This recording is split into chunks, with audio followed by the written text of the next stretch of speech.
What's up, YouTube? This is Politically Incorrect, all right?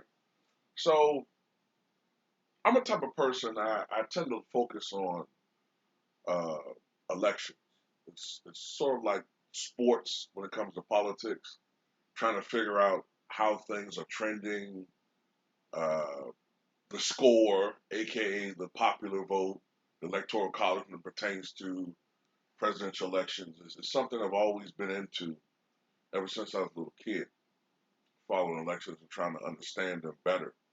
And it's very difficult at times to predict elections, especially close ones, because there are unforeseen events that can occur that can affect the outcome that you're not seeing a year or two ahead, or even 6 months ahead, even 3 months ahead, or for that matter, even 2 weeks ahead. So it's always exciting to just guess or put out your prognostications, knowing that it could be completely wrong. But I want to say this, I'm pretty certain of this one, okay? I'm pretty certain that Texas, in the next couple election cycles, if not by 2024, definitely by 2028, will become a battleground state. Despite the efforts that are underway now to prevent that, there are certain inevitable factors that will lead to this. Now, let me go into this thing with battleground states. Now, as our country has become more politically more polarized, uh, that is, I'm either on this side or that side. There are fewer independent voters. Time ago, it used to be you could argue some years ago, 20 to 25% electorate were undecided or swing voters. Now that piece of the pie may be down to less than 10%. Most voters either vote Republican or Democratic or what have you. For the life of me, I don't understand why, but that's just how it is. So years ago, because there were more independent swing voters, there were more battleground states. There were more states that were up for grabs. Now these swing states are becoming fewer and fewer. In the past, we've had some states that were bellwethers, states that often determined how elections would swing. In the past, a state like that would be considered Missouri. Missouri, for much of the 20th century, was a bellwether state. Once Missouri, after I'd say the early 20th century, 1904 or so, when it voted for Theodore Roosevelt in his great landslide against Alvin B. Parker. Around that time, Missouri was transforming from being a state that more or less aligned with the Deep South and became, for much of the rest of the 20th century, a state that was a bellwether. I think, if I'm not mistaken, only one time in the 20th century it voted for the losing candidate. I believe that was in 1956 with Adlai Stevenson. But after a while, there were other bellwether states, other states that were always up for grabs. One state that comes into mind in the later part of the 20th century into the 21st century is Ohio. Ohio was, as we all know, a battleground state for many, many years. It was a battleground state in 2004. It ultimately determined the election. Obama, although he did carry it both times, he had to work hard to get that state. Another state that was a battleground for a while, as we all know, is Florida. It came down to Florida in 2000. Now, the thing about these three states I've just mentioned, Florida, Ohio, and Missouri, in particular Missouri, they have all trended Republican over the past few election cycles. Uh, a greater percentage of white Americans vote Republican than have been in recent years. There have been some changes demographically and culturally within these states that have these states trend either generally strong Republicans, such as Missouri, or lean Republican, which is the case with Ohio and Florida. But there's one particularly large state that has trended remarkably over this past few election cycles from being a heavily Republican state to a lean Republican state. And Democrats have been licking their chops, thinking that they can take this state away from the Republican column, and that is Texas. To me, that's why you're seeing such a great uh, cultural clash in the last few years with Texas between those who are on the right, those who are gun toters, those who are some Bible thumpers, even though a lot of them are hypocrites, those who are reactionary type figures, you know what I'm saying? Uh, and then you have those who are part of the newer Texas, a Texas that is politically a little bit, politically a lot more moderate. In certain areas, like El Paso, for instance, even liberal. You have a lot more uh, people. You have a lot of people who have transferred from other states from Texas into Texas. I mean, for instance, you have a lot of people who have transplanted from Colorado to Texas. A lot of people have transplanted, a lot of people actually, who have transplanted from California to Texas. These individuals are a lot more moderate to liberal, and they're changing the dynamic of the state slowly but surely.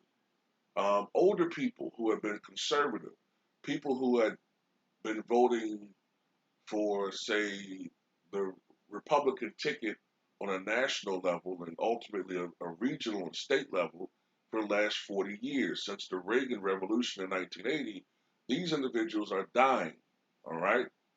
Whether you're on a state level, those who voted for Reagan and Bush, uh, Romney, McCain, these individuals are now passing the scene, and some of the younger people are more liberal. And one of the biggest things that are going on, of course, is that you're having a great migration of illegal and some legal, well, actually, I should say legal and some illegal immigrants coming in from Mexico. A lot of these individuals, not all, but a lot of these individuals vote Democratic, generally on a 2-to-1 ratio. So all of these things are playing factors into why Texas has shifted so much from being a reliably Republican state to gradually becoming a toss-up. Give you an example. In 2004, George Bush carried Texas, that was his home state, by a margin of about 61%, I think, to about 30, I think it was 38% or 37% for carry. I mean, it was a huge landslide. I think it was 61, 38%. A huge landslide. That was his home state, but that was the biggest, I think, victory in Texas since the Reagan landslide in '84. Now, McCain carried, 4 years later, McCain carried Texas by a pretty decent margin, but not nearly what Bush carried by. I think it was something like 55% to 43%. Now, 4 years later, with Romney running and Obama's popularity waning a little bit because of the economy issues, he carried about something like 14 points. But then we've seen over the last couple election cycles, Trump kind of have to, you know, go to the 11th hour to carry those states, to carry the state of Texas, I mean. I think he carried it by 6 points or so in 2016, and I think something like 4 or 5 points last year. Now, I was a little bit hesitant to say that this was a trend because, Trump isn't a really good fit in some southern states. Some southern states he has shown weakness. However, you got to look at some other trends there. It's not just a Trump weakness factor, I don't believe. Uh, you look at the fact that Ted Cruz, who had been winning his elections in the Senate easily, the last couple election cycles for the U.S. Senate, he narrowly defeated, what was his name? Began with a B. the darling, can't think of his name right off the top of my head. Bezos, the, I can't think of his name right now. The guy looked like Bob. The guy looked like Bobby Kennedy that everybody was fawning over. I think his name starts with a B, but I can't remember it right now. But he came really close to beating Ted Cruz. And as we saw, the Democrats really did try their best to to take that state away from the Republican column, you know, and that's why you're seeing a lot of voter registration changes and voter uh, restrictions because the Republicans who control Texas right now are doing everything they can to try to keep that state in their column because it's a big state. I mean, Texas right now, if I'm not mistaken, Texas has 38 electoral college votes. 38.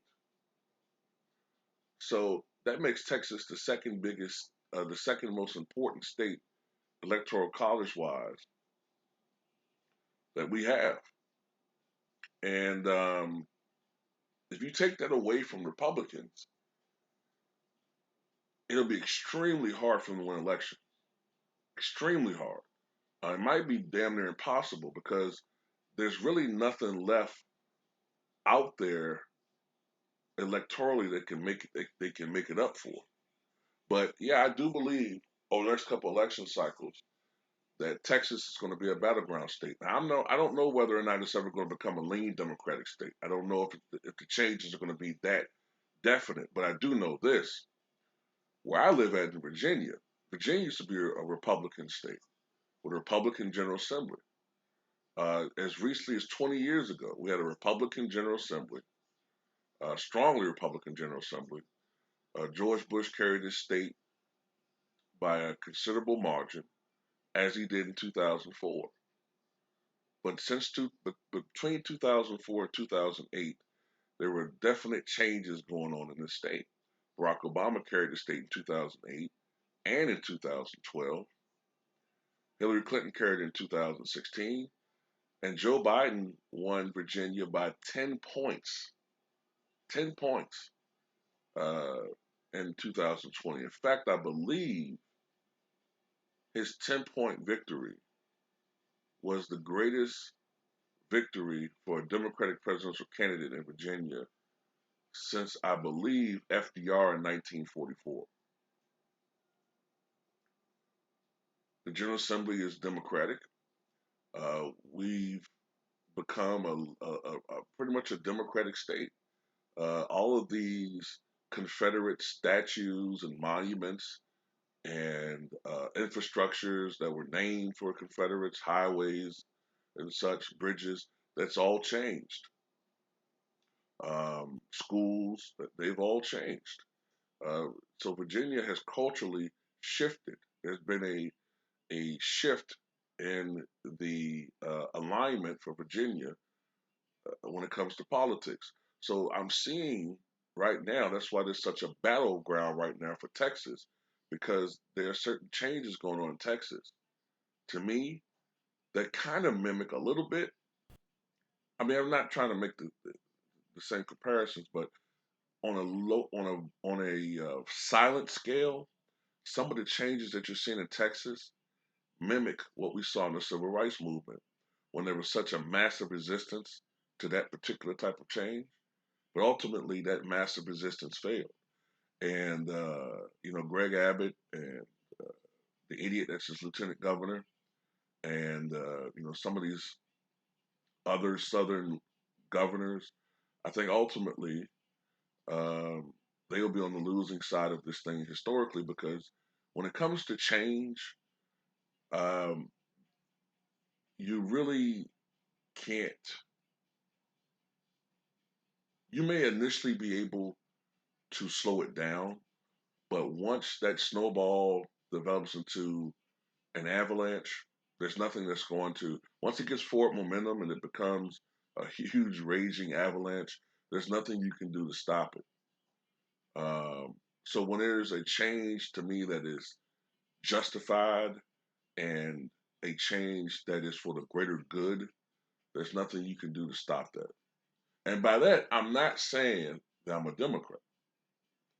I'm not a Democrat nor Republican because I know that the Democrats, their ultimate goal is only to get votes. So fuck them.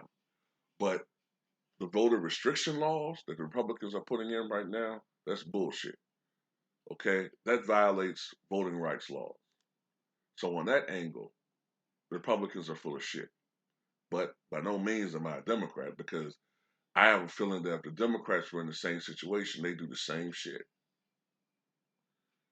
But I am for fairness when it comes to voting, if you're going to vote. But tell me what you guys think.